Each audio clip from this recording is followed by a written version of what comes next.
Hi friends, అందరూ ఎలా ఉన్నారు? మేము చాలా బాగున్నామండి. రియాన్స్ కోసం నేను ఈరోజు లంచ్ ప్రిపేర్ చేశాను. ఏం చేద్దాం చూద్దాం. కొంచెం బియ్యం కందిపప్పు నానబెట్టాను.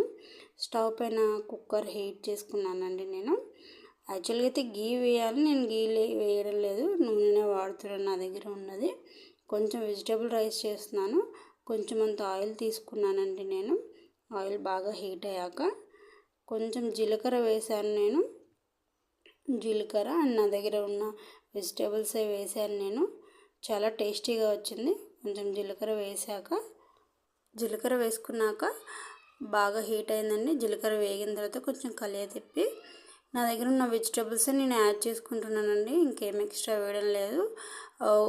2 రెబ్బలు వెల్లుల్లి వేసుకున్నాను. అండ్ నెక్స్ట్ కొంచెం దొండకాయ ముక్కలు తీసుకున్నానండి యాక్చువల్గా. అండ్ దొండకాయ ముక్కలు అండ్ టొమాటోస్ కూడా నేను యాడ్ చేసుకున్నాను. అండ్ కాలీఫ్లవర్ తీసుకున్నాను అండి. కాలీఫ్లవర్ ఒక చిన్న పీస్ తీసుకున్నాను, ఎక్కువ ఏం కాదు.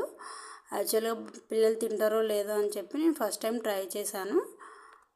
సో ఎలా వచ్చింది అంటే చూడండి, మంచిగా వేగిన తర్వాత నేను మంచిగా అన్నీ కలదిప్పాను. బాగా ఉడికిద్దాము అని కొంచెం పసుపు కూడా యాడ్ చేసుకున్నానండి. పసుపు యాడ్ చేశాక మంచిగా వేగించి చూడండి, ఇలాగ ట్రై చేస్తే ఎప్పుడైనా పిల్లలు హ్యాపీగా హెల్తీగా కూడా ఉంటుందండి. కడుపు నిండా తింటారు. అండ్ వేడి నీళ్ళు పోసానండి. నేను వేడి నీళ్ళు కొంచెం తీసుకున్నాను. బాగా మరగబెట్టిన తర్వాత మనం రైస్ యాడ్ చేసుకుంటే చాలా బాగుంటుంది. ఇలాగ ట్రై చేస్తే మీరు కూడా ఒకసారి ట్రై చేసి చూడండి. నీళ్ళు బాగా మరిగాయండి. నేను నెక్స్ట్ బియ్యం యాడ్ చేస్తున్నాను. బియ్యం అండ్ పప్పు నానబెట్టాను కదా ముందే, వేసేసుకున్నాను కంప్లీట్గా. ఇలా కంప్లీట్గా వేసేసుకొని కుక్కర్ పెట్టేసి 4 విజిల్స్ రానిచ్చానండి. అంతే. ఇలాగ ట్రై చేస్తే అట్లీస్ట్ 2 times ఆర్ 3 times పిల్లలు మంచిగా తింటారు కడుపు నిండా. కొంచెం ఉప్పు వేసుకుంటే వేసుకోవచ్చు. 2 years అవుతుంది కదా మా బాబుకి. నేను ఉప్పు అయితే వాడుతున్నాను ఇప్పుడు.